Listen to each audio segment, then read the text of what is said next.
Who Getting has terrifying. It's gonna be a great session. I can tell. a 100-word summary of the trouble you guys get into? I do apologize. It's thundering really bad right now. I'm not sure if the microphone is picking up the rain and thunder, but you might hear. Apparently, we're detectives, and we're supposed to be investigating something, and we can't come to the conclusion of who we should be investigating or accusing. My recollection from last session was that you had come to a conclusion out of character on who to accuse, but in character. I asked at the end of the last session. Right. You also uncovered a hag who lives in the city. Yep. Unrelated. Yep. That you have promised to take care of. Unrelated hag. Unrelated hag. Yeah, promised might be a bit of a strong word there.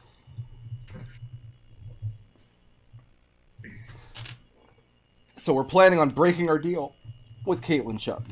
Well, no, it's on our list, but Also, I think there were very specific considerations made for our capabilities when we agreed to that. There are some characters in this campaign that I plan to be major characters for the whole length of the campaign, more or less. So I have a good idea of who these characters are and how they act and what they're likely to do. Some that fantasy name generator is just too damn good. Caitlin Chubb was not one of those characters. I have no idea what this bitch is capable of. So I would not push her if I were you. Gonna find out. You go get the Chubb, boys. I beg your pardon. Secretly a level 20 divination wizard. I find that a little bit offensive for a crude. A little bit. I'll do it harder next time. you're gonna get the cheat. To quote my darling dear husband, hot. Like, this hag is baking pies. Like, how bad can she be? Oh, real bad. Somebody That's has the not worst played possible Curse of sign. Strahd. Low quality hag. Yeah, Mr. McDohl had his darling husband run Curse of Strahd, and my fellow party members ate the pies. I also vaguely remember we running in the last campaign we ran into a hag, and she offered us pies, and then she cursed Razu to slowly starve to death. And none of that has happened yet. Once the hag starts cursing people, maybe we should do something. Listen, when it comes to hags, They're not even magic pies. They're not even magic pies. they're not. Like, we did verify they're not magic pies. Have you? They're the worst. They're a little You dry. did. You realize Yeah. there is magic that can cloak objects from divination magic. She's really casting that cloaking spell on every single pie she makes. Nice Yeah, little- that would just Maybe she has a magical pie spatula that cloaks for her. Maybe. That would be the best magic item. Also, I wouldn't even be mad. none of you has cast Detect Evil Pie. Maybe the pies aren't magical, but they're just evil. This isn't 3rd edition Brick Road. There's no spell like that. No, can we go back to the magic pie spatula? Because, like, Destil's undetectable spatula? is this a thing that Alexander could, like, make? It's a spatula. Question. At what part of the pie process are you using a spatula? Put the filling in? To pull it out of the oven. Yeah, I was gonna say, like... It's You like use a more spatula Use to like pull things out one of of the those oven? pizza shovels. Yeah, more like Yeah. a pizza shoveler thing. Like, Yeah, this is a spatula like about the size of a medium pizza or something. like a gigant spatula. I don't know what they're actually called. Are they just They're called a pizza peel. Okay, yeah.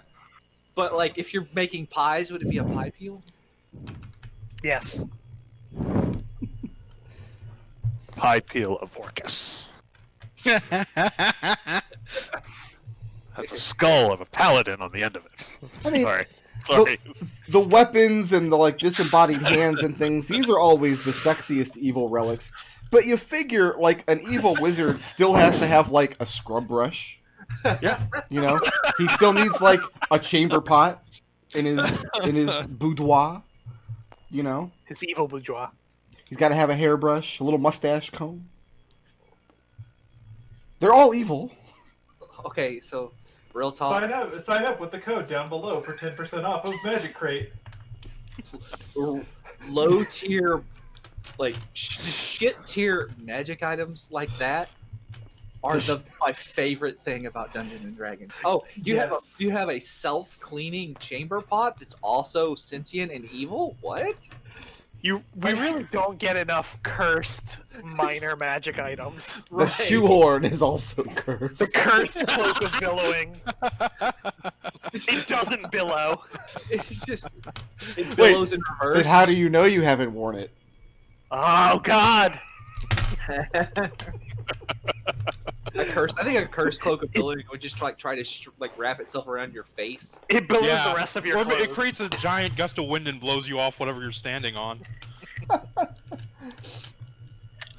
Whatever you're posing dramatically on. Yep.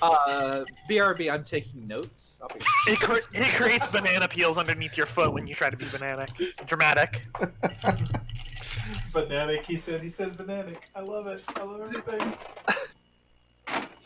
Listen, we're gonna be making fun of the way I say words. We're gonna be here for a while. Yeah.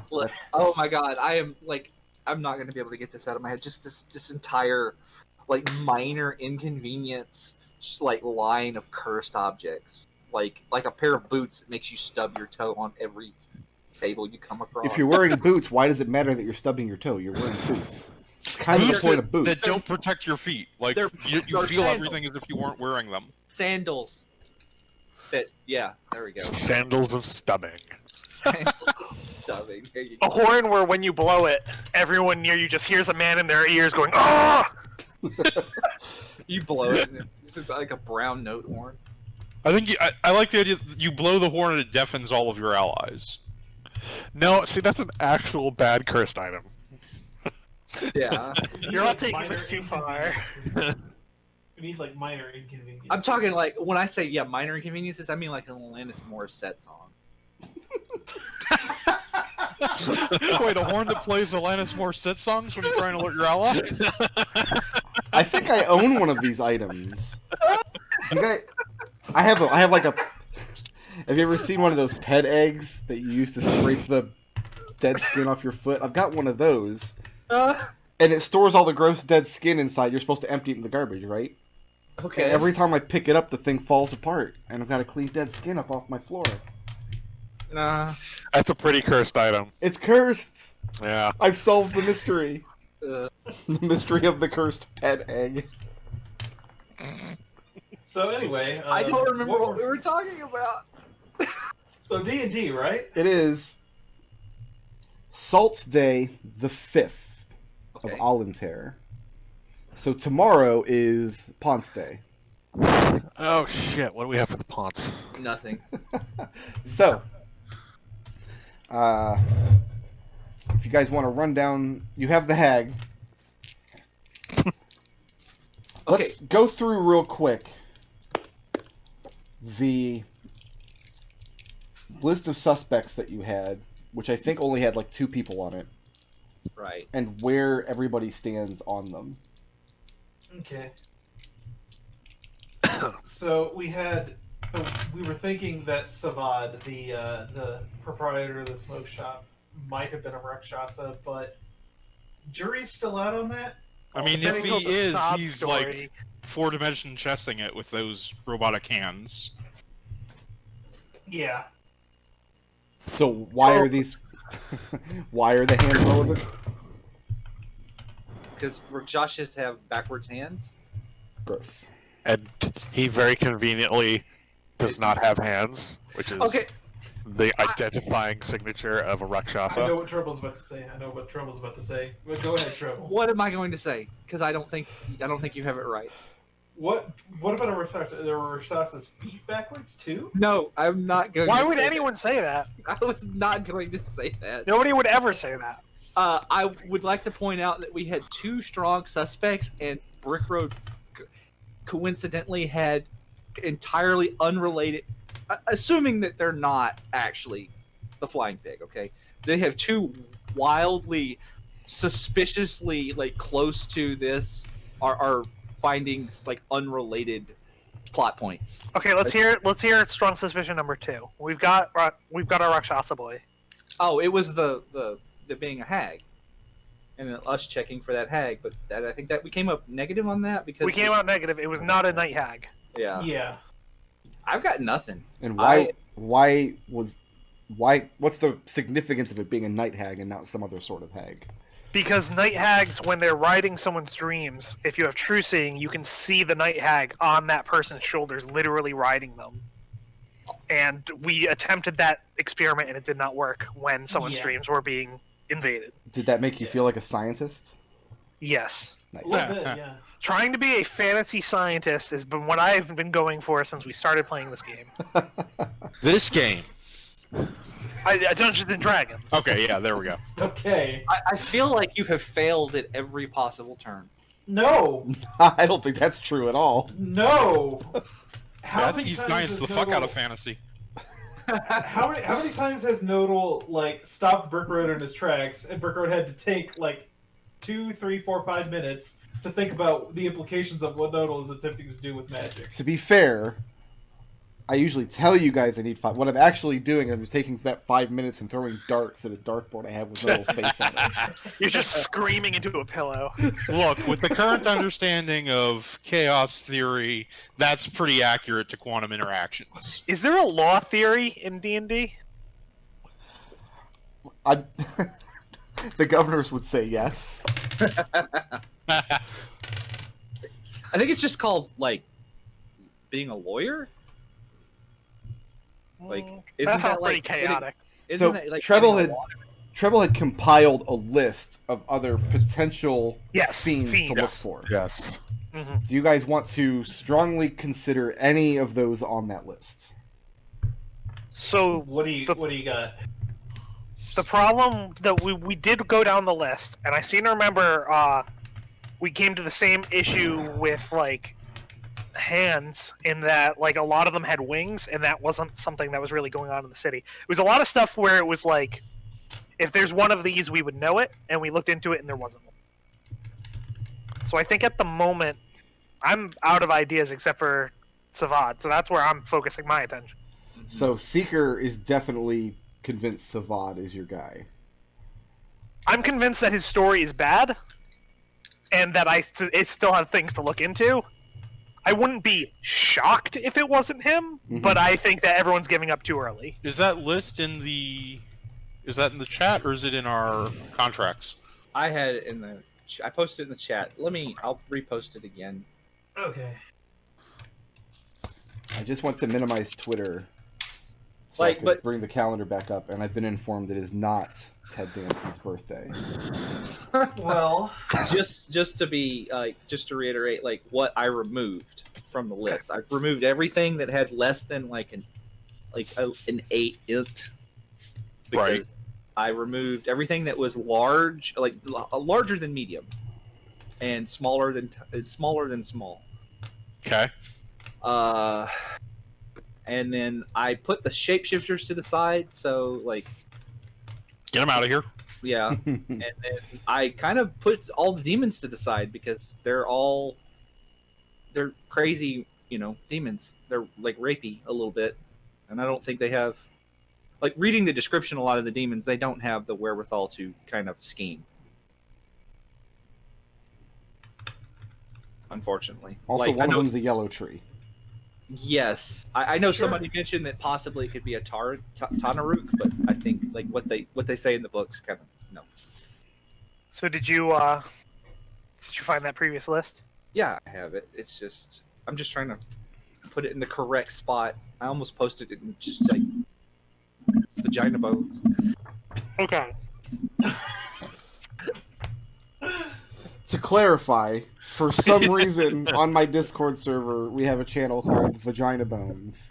Didn't you create Vagina Boots? No, it just happened. Someone wanted to get some conversation out of General for there, but I don't remember what. I set it so you can only say one thing there like every 2 hours or something.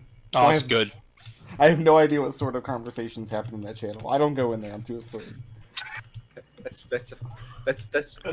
smart. healthy. Yeah, no, good call. Okay. Um, So we got our Rakshasa. We've got a couple things that could be tieflings. we had a couple Yugoloths in here. One with no face. I think we would have noticed someone with no face. Yeah.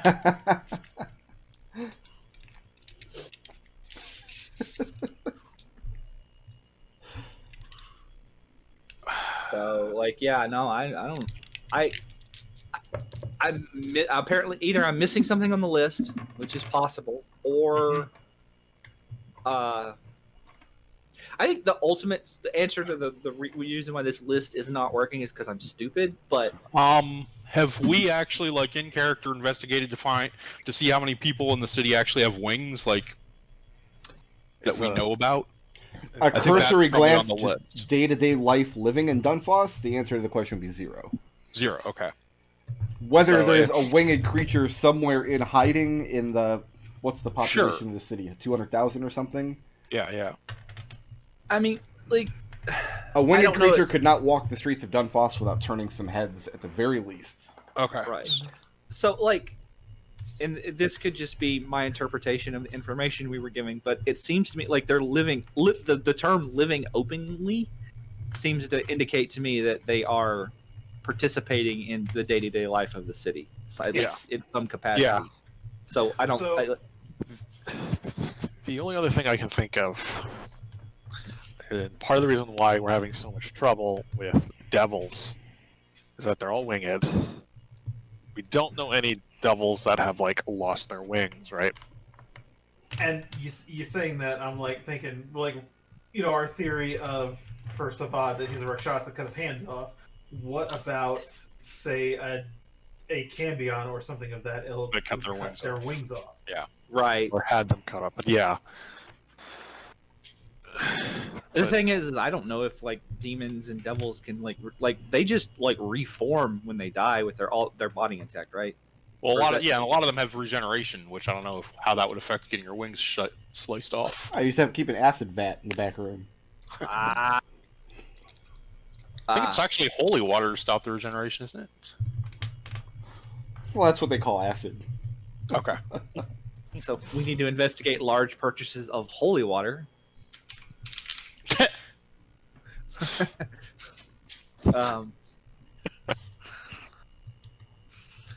No, I think like at the end of the session, and I think Lucius said he was going to come with me, but I think I remember saying that like we were kind of out of leads. We need to go talk to somebody, so maybe the gentleman.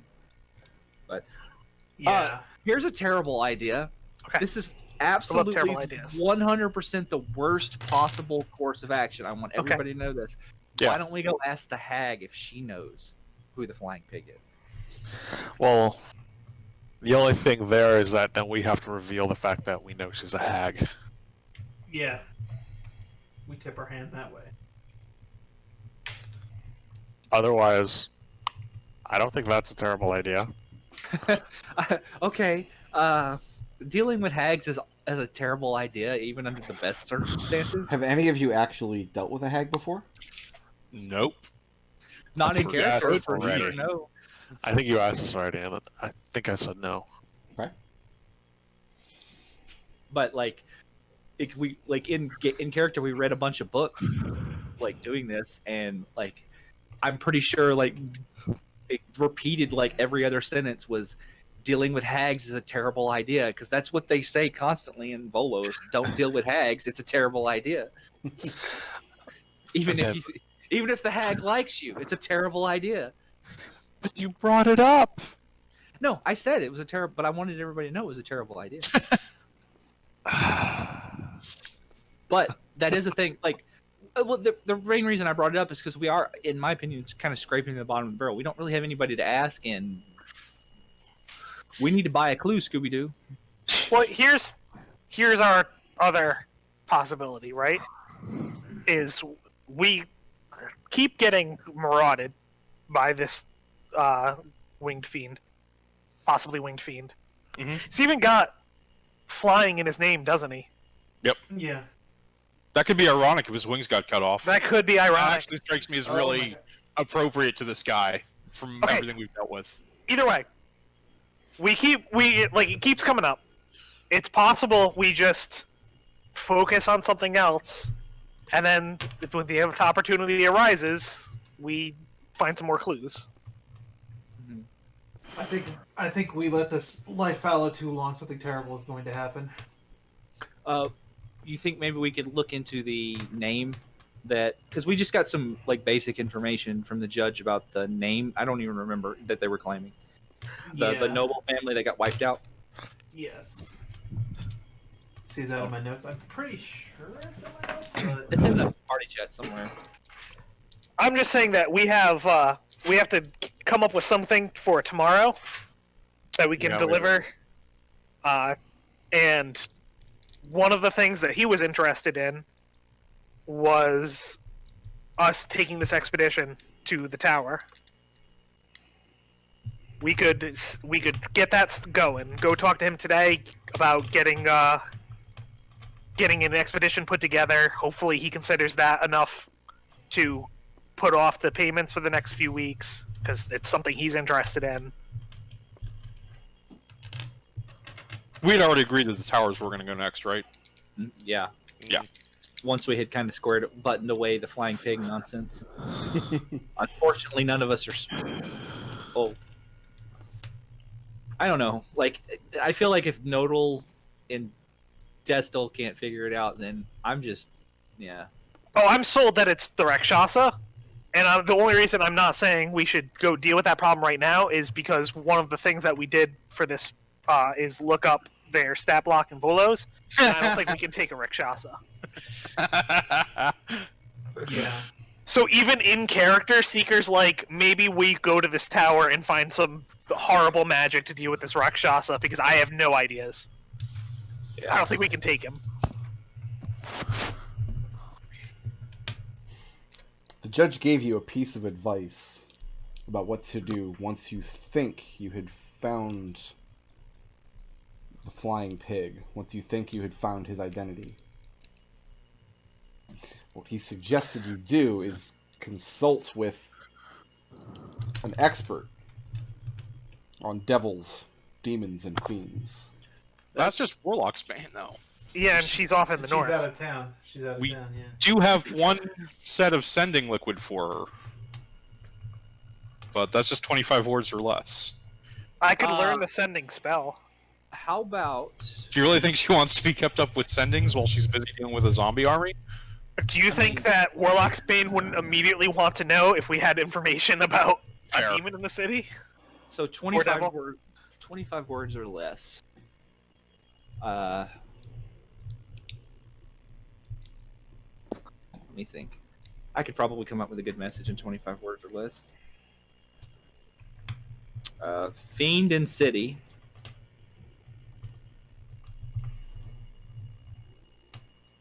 Living openly. Not shapeshifter.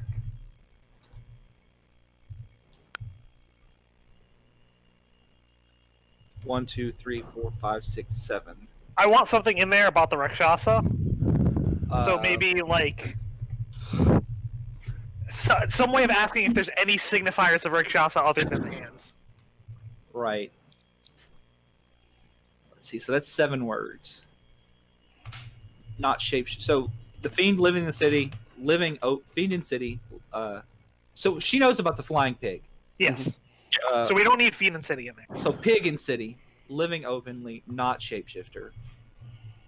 Have you tried the spaghetti facial? That's only 6 words. I don't have the name of that family that the judge put us to. I think that's an avenue we should take. Okay. Using name of Aed Noth. Trying to get as much information and we can pare it down from there. Using name of Aed Noth. Need help identifying.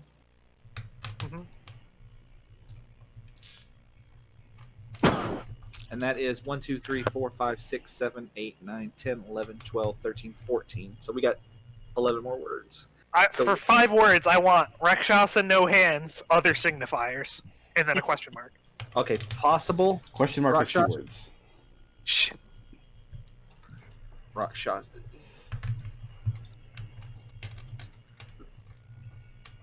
No hands. Other identifier. Any other identifier? I just added words. Yeah. I did put the word possible in front of your 5 words because we don't know. Like saying that we have a Rakshasa with no hands is like we have identified the Rakshasa. Sure. Yeah. No, but listen, I understand. Good use of one word. You sold me. 1, 2, 3, 4, 5, 6, 7, 8, 9, 10, 11, 12, 13, 14, 15, 16, 17, 18, 19, 20. 5 more words. You could respond to this message. How are you doing today? How about know any other fiend experts? Oh yeah, that's a good one. Why not know any tieflings without wings? That she'd probably respond to all tieflings. Any plucked wings Yeah. in city?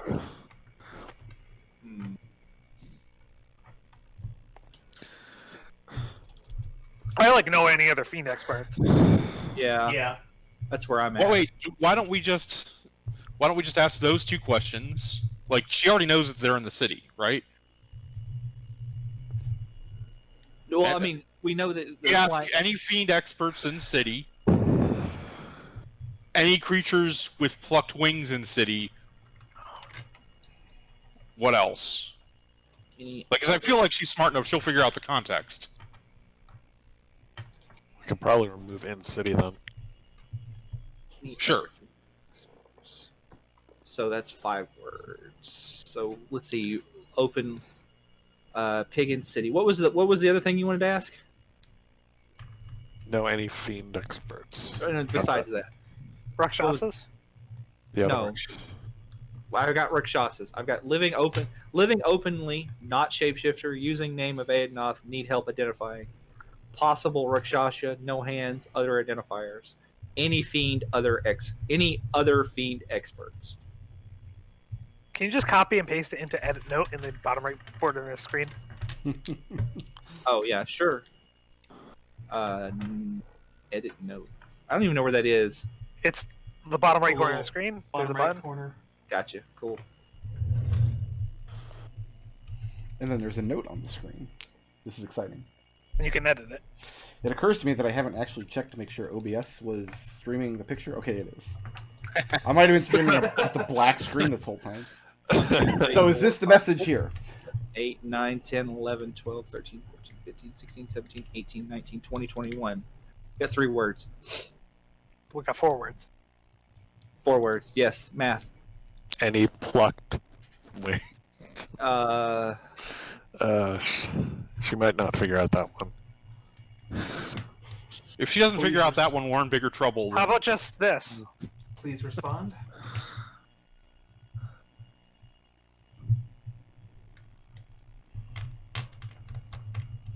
That's good. I like that. So Tieflings don't naturally have wings. But maybe we they could could say be, if something like a Cambion that had its wings plucked could be masquerading as a Tiefling, is our thought. So the message is, living openly, not shapeshifter, using name of Aednoth. Need help identifying. Tiefling with plucked wings. Possible Rakshasa, no hands, other identifiers, any other fiend experts. Is that what we're going with? I think that sounds good to me. Alright. What else are we doing on the day of... Wait, are we using the sending liquid for this, or are you learning sending? Well, so that's my next question is, do we have the money for me to go learn sending? Because I think we're going to want sending I'm sure we in the do. future. We're pretty okay for cash right now. Okay, then is this something that... Does Caitlin Shrub know sending? Does she have it in her spellbook, or do I need to go look for somewhere else to learn sending? I'm glad I'm not involved in this one. You actually don't know the answer to that. You'd have to go ask her. I'll go Yeah, ask her. we have and 2,000 gold right now. Yeah, I'll go ask her. She's very interested on when you're going to start the process of this hag elimination that you have agreed to. I tell her that she said it was far too dangerous because they had this horrible snail that anti-magic armor spells. Tell her we're consulting a fiend expert. Yeah, That's not- and She that's doesn't not lying. seem particularly cagey about sharing with you the sending spell, but she's also not in the mood to make another deal with you. Who is doing the breathing? The breathing must stop. Alright, is everybody done breathing now? Mhm. No more breathing? Oh, yeah. I hate breathing. It's the worst. Yeah, she's not in a mood to make another deal with you because she finds that process to be absolutely exhausting. Okay. So the standard fee for learning a spell. Yep. What level is sending? Three. Third. Third. Or is it second? I think it's third. It's third. Third. I looked it up before we even started on this process. It's not a divination spell, so this is not something No. you'd be able to go to the Diviners Guild and maybe they would have. Nope. Of course, the Diviners Guild is mostly charlatans anyway. Charlatan's Guild. Whatever the standard price is for scribing a third level spell, Uh-huh. add 10%. Okay. That sounds fair to me. With the caveat that she does not want to receive any sendings from you. And she's very serious about this. She considers it to be extremely rude to receive magical sendings and messages from somebody who could just come speak to her face to face. I ask her, what if it's an emergency and it's about the hag? And I say this seriously because I'm trying to actually understand where she's coming from. Make an insight check. Oh god, I've done this one before.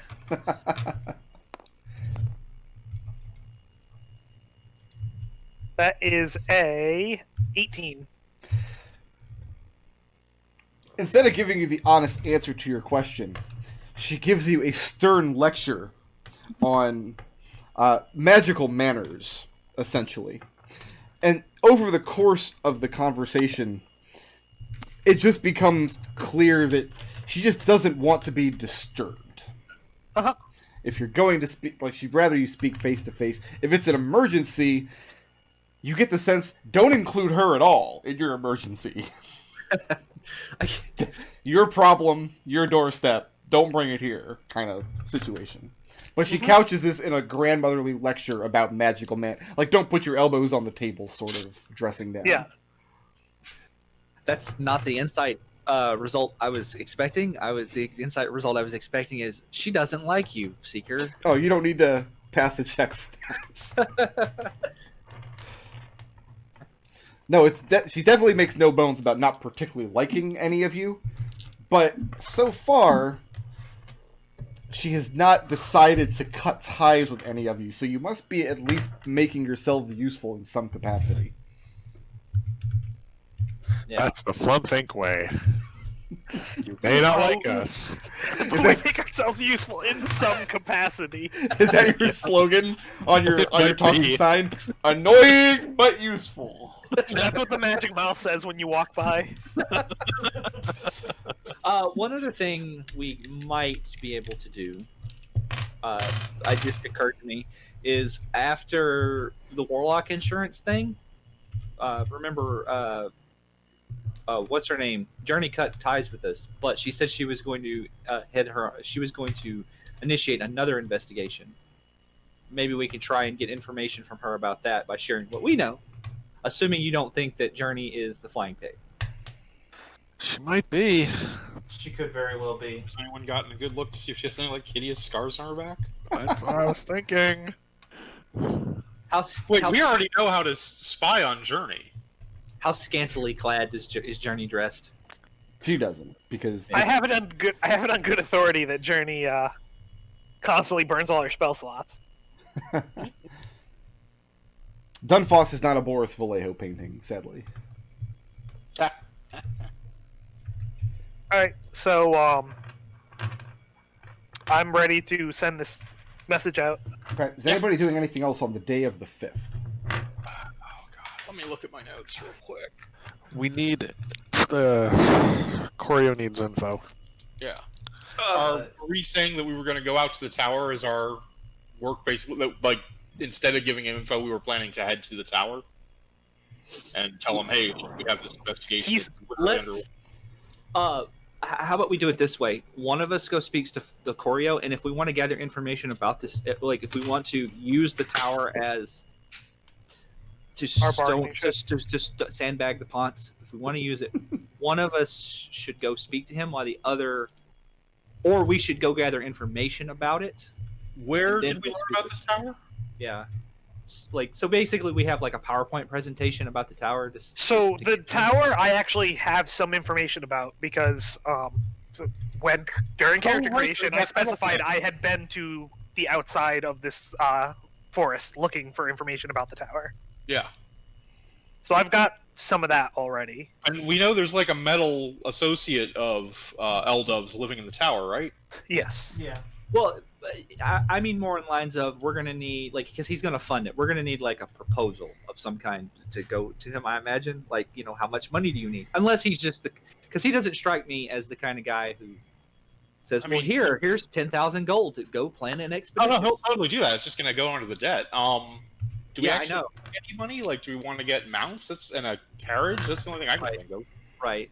I think that, like, we're going to hit the forest, and that's going to be useless unless it's just horses. Does this road actually go to a place? Is this an actual town?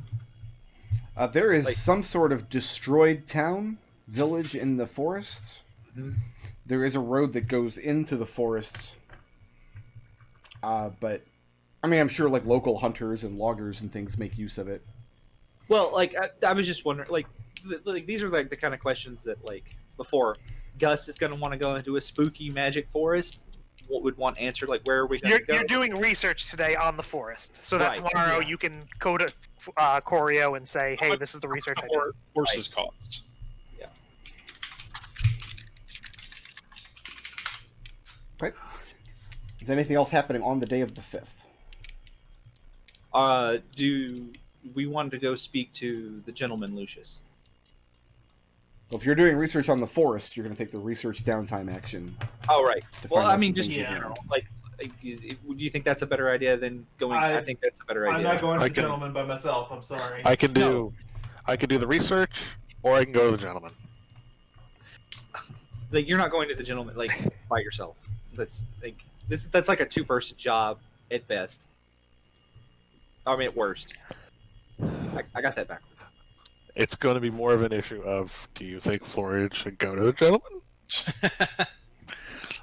Or do you think Florian should do research? I think Florian should go to the gentleman. Yeah. I mean, I'll stay back, and I'm going to be doing some crafting. Okay. Either that or purchasing. I'm going to look at the marketplace real quick. I need to.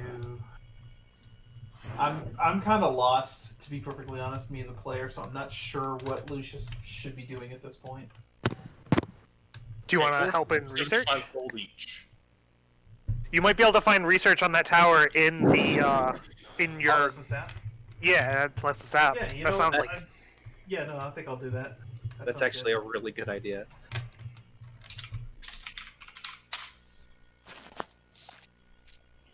Look for the tower and the forest environment, I think.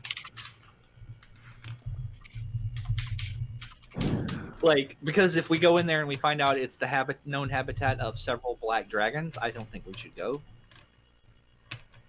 Because, you know, what happened last time? That was only one. We're fine. We got this. Do you guys want to spend 200 gold on a wagon and 2 horses? Can you mount a repeating crossbow on the roof of the wagon? I mean, I've got a day. Only if you mount a repeating crossbow on the roof of the cabin. Where are we going to keep the horses? On the wagon. They can graze at the entrance to the forest. But when we get back. Oh, we'll also just sell them. Yeah, we'll sell them back. So look at it as like a 100 gold rental rather than a 200 gold purchase. This is why you're in charge of the books. Also, incidentally, what are the odds that our horses actually survive? Pretty low. Would it be faster to just get a boat? I mean, we live in a port town, and we're going to a port town. Oh yeah, I guess we could go there and then rent the horses here.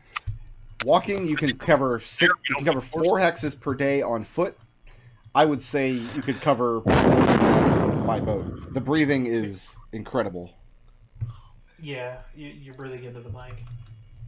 That's his dragon's breath. Can I charter a boat, like passage along a boat to go from Dunfoss to here? Sure. How much would that cost? What does the player's handbook say for something? Find something similar in the book. Yeah, looking. Like a hireling for 2 days, maybe, or something.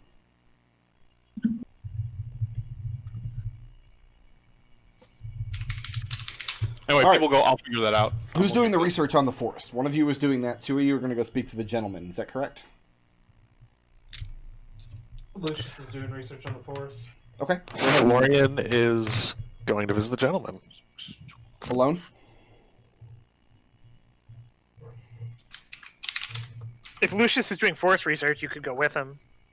Gus, because you seemed so interested in talking to the gentleman. Frick, it would cost 4.2 gold pieces each. It's 1 silver piece per mile. That's to charter a ship that's not already making the journey. It would be a lot cheaper, probably, to... I would assume it is. More likely what you would be doing running is... back and forth. Right, you'd probably... So, like, a quarter of that? So a gold piece each? I'd say that's probably more fair. That's Okay, probably more in line. so yeah, I'll go and book us passage. I'll make sure they have a ship that can handle bringing Scrappy.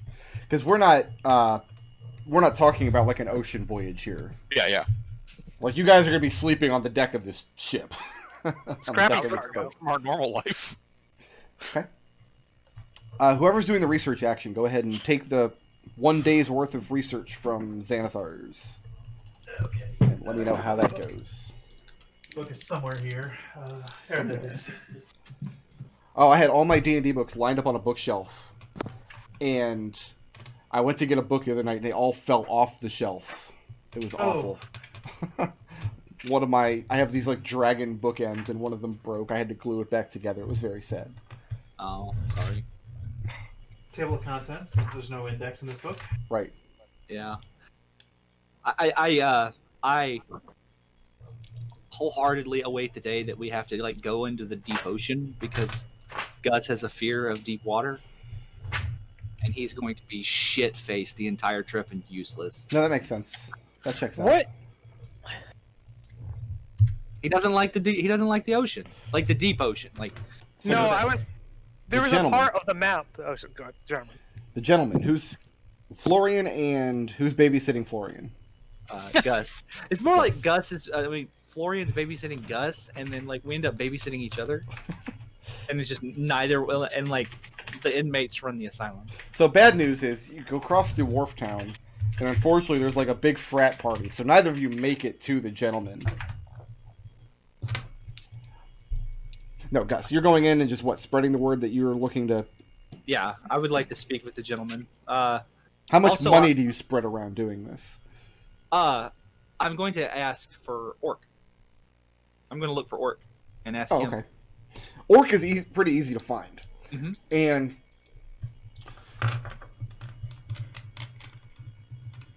he's put himself back in nicer clothes, good thick boots.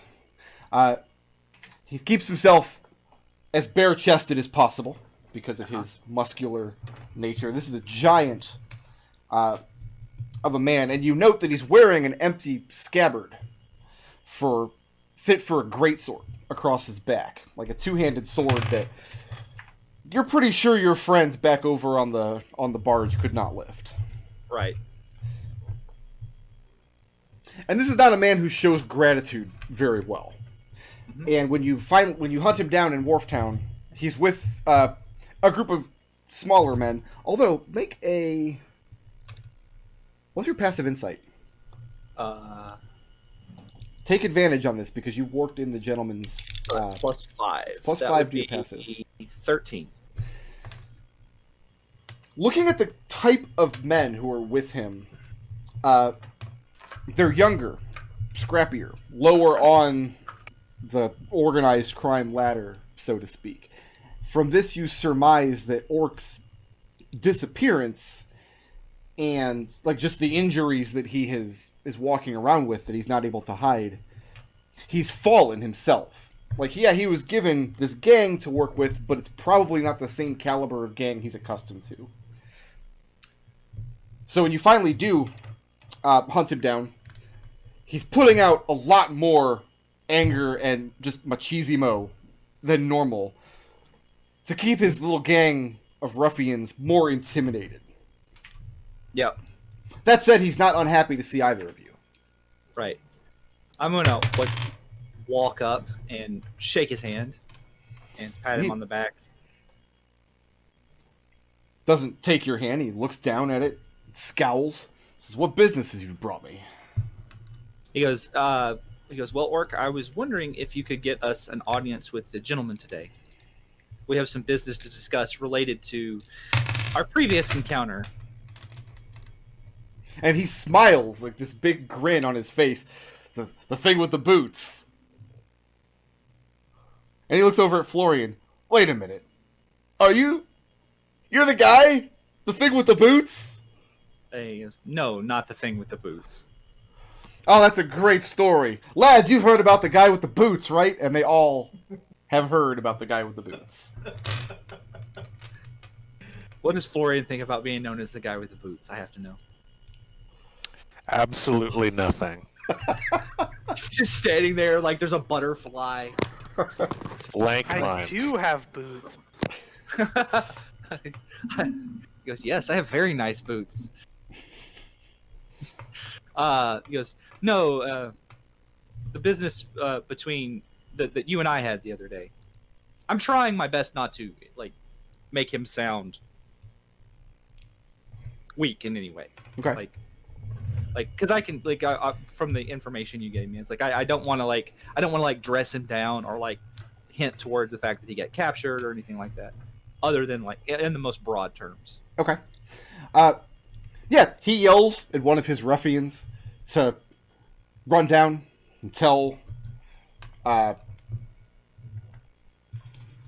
gentleman's men that he'll be coming along, bringing Gustavus and the guy with the boots. Florian was the correct choice.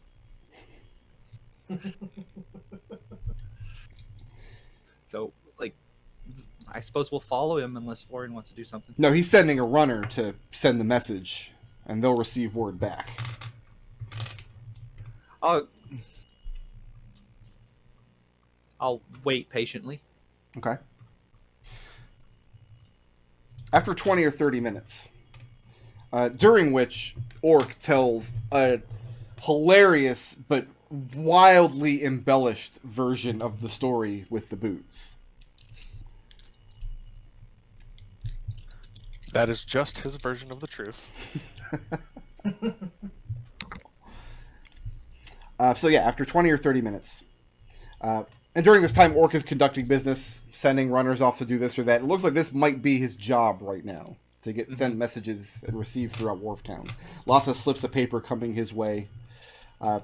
Now and then, some coppers or silvers will drop into a sack, which he'll send off with one of the boys to an undisclosed location. But after 20 or 30 minutes, the runner that he sent comes back, and Orc gives him a clout on the side of the head and admonishes him for taking so long. And then he sends his two biggest boys to lead you in that direction to what looks to be a very run-down, out-of-business inn on the back of Gate Square, which is kind of the commons area of Wharftown, up against the outer wall of Dunfoss. The roof of the place looks like it's partially caved in or possibly been scavenged for bricks for other buildings. Tough to say. But there are two of the gentleman's men standing outside the door, and then they know you're coming. And the room that they take you into was once a common room for an inn. You see a cold hearth against one wall. Very little furniture, just a table in the center of the room that has a nice tablecloth that drapes all the way to the floor. Very finely pressed. Stacks of barrels, boxes, and debris. in the back of the room, to the point where you see the door that might have gone once into the kitchen area, or even just to one of the back storerooms, is completely obscured by what just looks like stacked objects. The gentleman sits alone in the room, and he bids the two of you enter. I'll walk in and give a polite greeting. He returns the greeting, politely. Yep. I believe we have. You mentioned before that you had some information on the identity of the flying pig. Is this? Were you pulling my chain, or were you telling the truth? He smiles and he assures you that he always tells the truth. Yes. Well, would you be willing to share that information with me? Since the flying pig has recently humiliated your organization? He asks how the flying pig has done that. He's snatching your men off the streets and putting them in death traps. I mean, if a leader that can't protect his men is... And I'm going to leave that hanging there. My men that are worth protecting know how to protect themselves. Orc is large, but unfortunately that is his only quality. But yes, Still, he says he'll share what he knows. The price, I believe, was 50 gold, as I recall. But now that the information is in higher demand, I believe I shall call it 80 gold.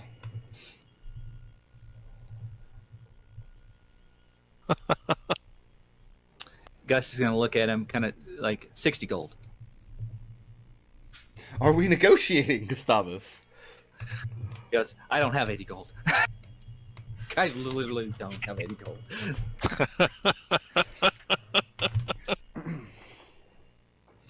He bids you to go to the back of the room, to the pile of just debris, the boxes and things.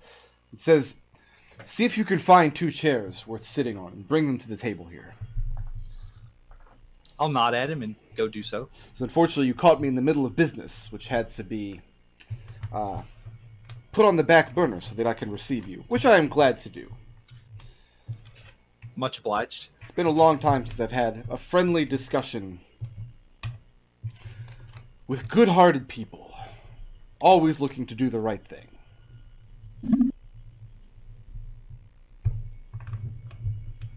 I'll go look for the chairs if there are chairs.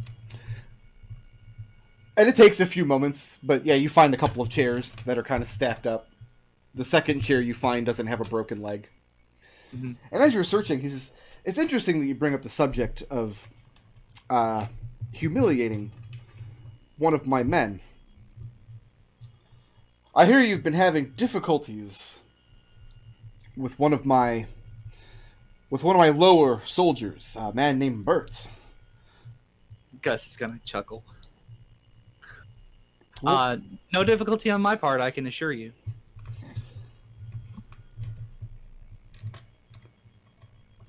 What's Florian doing? Florian is watching, observing. So you're not going to go retrieve a chair from the stack? Oh, I thought Gus was getting both. Yeah, Okay. I would get him one, yeah. Got you. As you pull the chairs up, he asks you, very sincerely, says, please, I would ask only that you don't put your dirty fingers on my nice tablecloth. Gus holds up his hand. He's wearing gauntlets. That are Nope. dirty, because he's Gus. Gus is not dirty. Don't even go there. You've been walking around Wharftown all morning. I mean, that's more of a statement on Wharftown than it is Gus. The gentleman asks Florian if he thinks the price for this information is fair. Considering how desperate you must be, it's been many, many weeks since you last spoke on the subject. Would Florian think it's fair? I don't know, would you? I think he would. So I think Florian says yes, it is a fair price. Gus is going to just like slap himself in the forehead. I mean, it is a fair price, but just because it is a fair price does not necessarily mean you can make it business acceptable, as it were. Hey, I'm confused. Paying a fair price for something that is in demand is the very definition of business, is it not? Well, what we have in front of us is two businesses. What is good for one business might not be good for the other business, you see.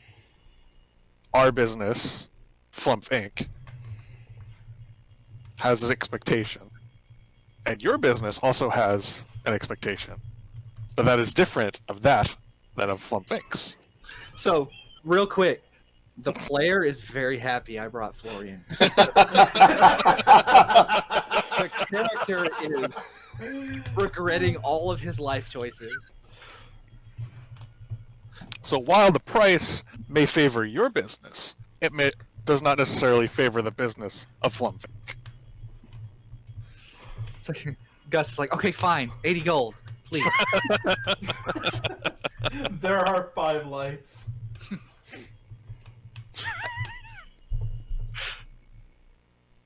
Do you mind if we, like, I don't have 80 gold on me. Like, does... No, does heavens no. Wharftown is a dangerous place. You wouldn't walk around with 80 pieces of gold in your satchel. Okay. Says, no, Gus, you and I are friends. We can come to a gentleman's agreement. If you tell me that I own 80 gold of debit, I will take your word. You're as good as your word, are you not? He goes, I try to be. So yes, I will give you that promise.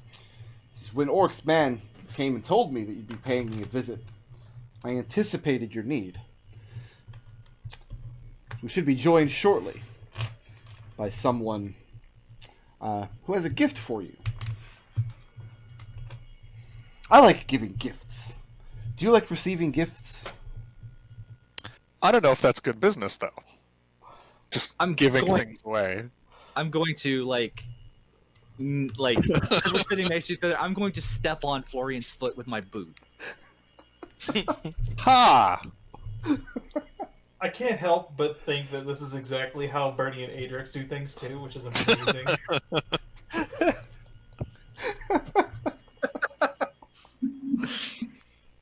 So, you all just rolled up the same characters. Is that what happened?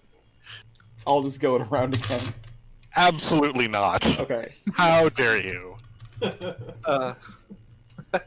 How very dare you? The gentleman No, tells you, Gus, this is what Yeah. you're getting for your money, by the way. Okay. By the way, you should note that you're 80 gold in the gentleman's pocket. I mean, we're going to be sending him his money. Yeah, but it seems very important to me that on your character sheet somewhere it says, I'm 80 gold in the gentleman's pocket.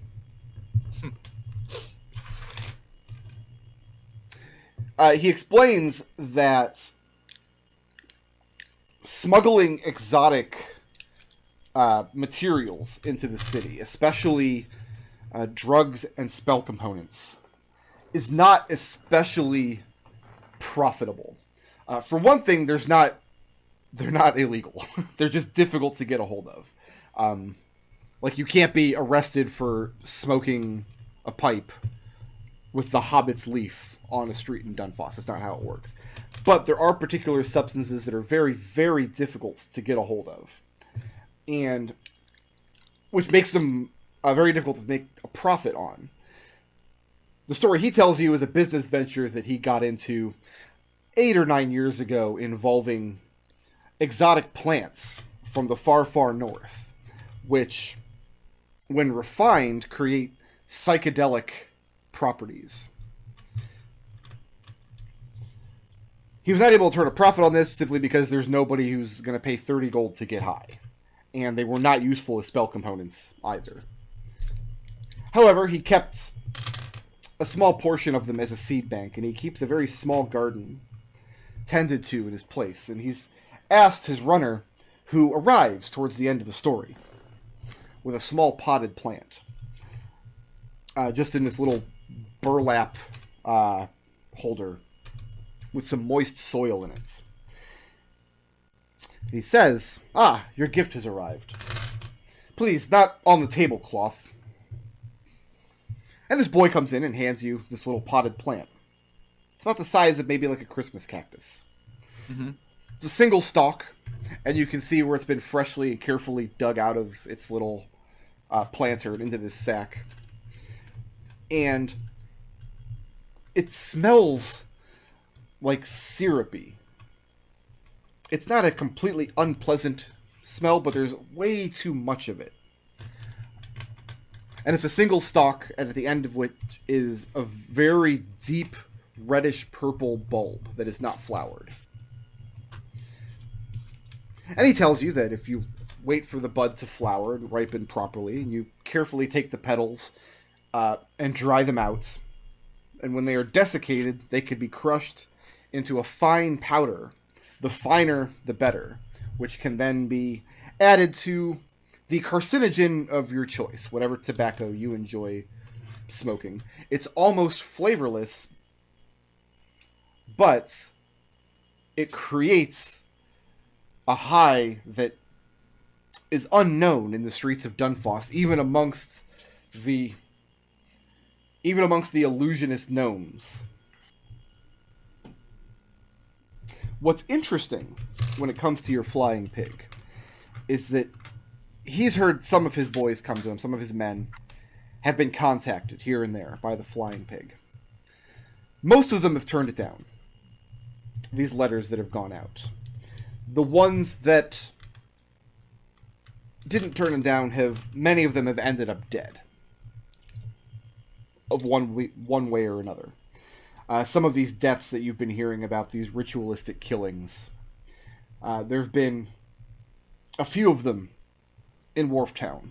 He and his men have been sweeping them under the rug to keep the moss caps at bay. They don't want the moss caps, or, God forbid, the blackjackets, poking around the information too much. So more than several of his men that he's confirmed have received his letters have been consigned to the sea. And you know it's strange, but all of them, in their possession, when we've gone to clean up their things, erase their existence from our ranks, have had quantities of exactly that substance that is impossible to get a hold of in Dunfoss. Now, I'm not a religious man. I don't believe in bizarre rituals. I don't think they do any good. But if I were a betting man, I would suggest that your flying pig, part of his demands of what he calls his underlings, is partaking of this object, smoking it, addling their brain, making them more subversive to his increasingly bizarre and violent requests. He says the bud you can have. It makes a nice centerpiece, or you can crush it up and partake of it. And he hopes that this information serves you well in your search.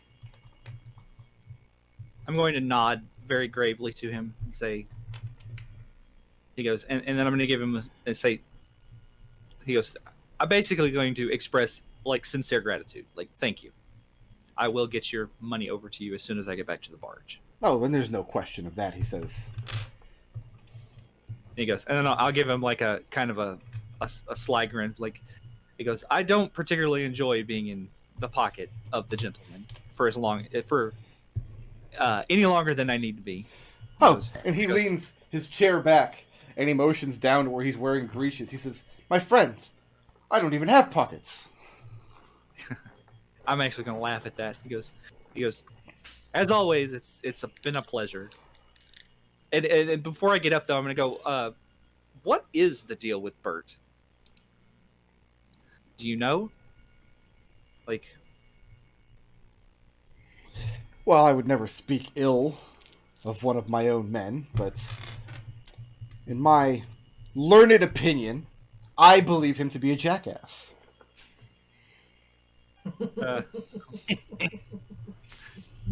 Gus is going to laugh at that. Be like, yes, he is. And Florian, you as well, sir. Have a good day.